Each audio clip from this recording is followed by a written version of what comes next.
Hi friends, welcome back to Jaya svantaillu అండి. ఈరోజు వేపిన పప్పు వేసి బియ్యం పిండిని జంతికలు చేస్తానండి. ఇగోండి రెండు గ్లాసులు బియ్యం పిండి తీసుకున్నాను. ఈ పప్పు మిక్సీ చేయాలండి, మెత్తగా మిక్సీ చేసుకుందాం. చూడండి, మనం వేపిన పప్పు మిక్సీ చేస్తాం మెత్తగా, చూసారా? ఇలా చేయాలండి. మనం వరిపిండిలో కలుపుకుంటాం. 1 స్పూన్ కారం అండి, కొద్దిగా 1 స్పూను వాము, 2 స్పూన్లు సాల్ట్ అండి. పిండి తీసుకున్నాం కదండి, 2 గ్లాసులు, 1 గ్లాసు పప్పు తీసుకొని ఇవి మిక్సీ చేసామండి.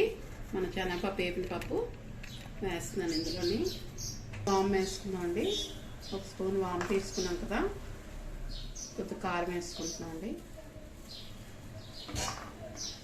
సాల్ట్ వేస్తున్నాం అండి.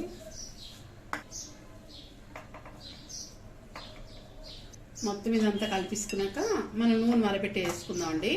మనకి మంచిగా గుల్లగా వస్తాయి నూనె మరబెట్టి వేస్తే. ఇదంతా కలుపుకున్నాం కదండి, ఆయిల్ మరుగుతుంది, ఆయిల్ వేద్దామండి. వేస్తున్నాం అండి.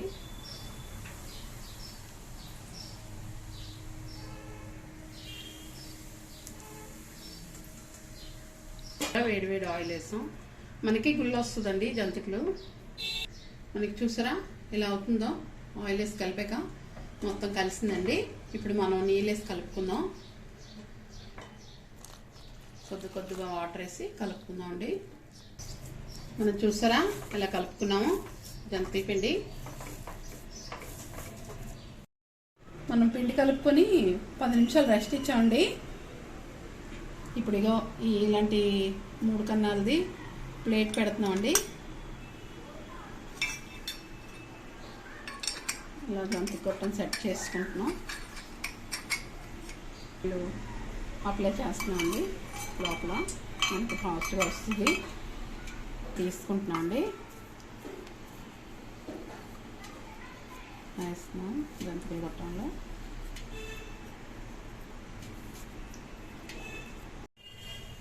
జంతిక వేస్తున్నానండి. చూసారా ఎంత బాగా వచ్చిందో మనకి జంతిక. తిరగేద్దామండి. మనకి స్మూత్గా ఉంటుందండి ఇది.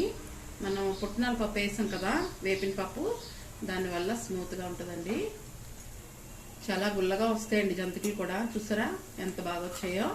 మనకి కరకరలాడుతూ చాలా బాగుంటాయండి జంతికలు. చూసారా తీసుకుంటున్నామండి. మనకి అయిపోయాయండి. లాస్ట్ ఇవన్నీ వేసాము లాస్ట్ అండి. మనకి చూసారా నొరగపోతుంటే మనకి జంతికి వేగుతున్నట్టండి. మనం తిరగక్కర్లేదు, ఇంకా ఇలా తీసుకోవడమే వేగిపోయాక. చూసారా మనకి ఎంత బాగా వచ్చాయి జంతికలు, చక్కగా వచ్చాయి. మనం తీసుకుంటున్నాం అండి. అయిపోయాయండి మన జంతికలు. స్టవ్ ఆపిస్తాను. చూసారా ఎంత బాగా అయ్యాయో. మనం 1/2 గంట అలా రెస్ట్ ఇవ్వచ్చండి. పిండి కలిపాక మనకి ప్రాబ్లం ఏం లేదు. మనకి చూసారా మనం రెస్ట్ 10 నిమిషాలు ఇచ్చాం కదా, 1/2 గంట 20 నిమిషాల వరకు రెస్ట్ ఇచ్చుకోవచ్చండి పిండి కలిపాక. మూత పెట్టేసి మన జంతికలు చూసారా, పుట్నాల పప్పు జంతికలు ఎంత బాగా అయ్యాయో, వేపిన పప్పువి. మీకు నచ్చితే కనుక లైక్ చేయండి, షేర్ చేయండి, సబ్స్క్రైబ్ చేయండి. బాయ్ ఫ్రెండ్స్, నెక్స్ట్ వీడియో కలుద్దామండి.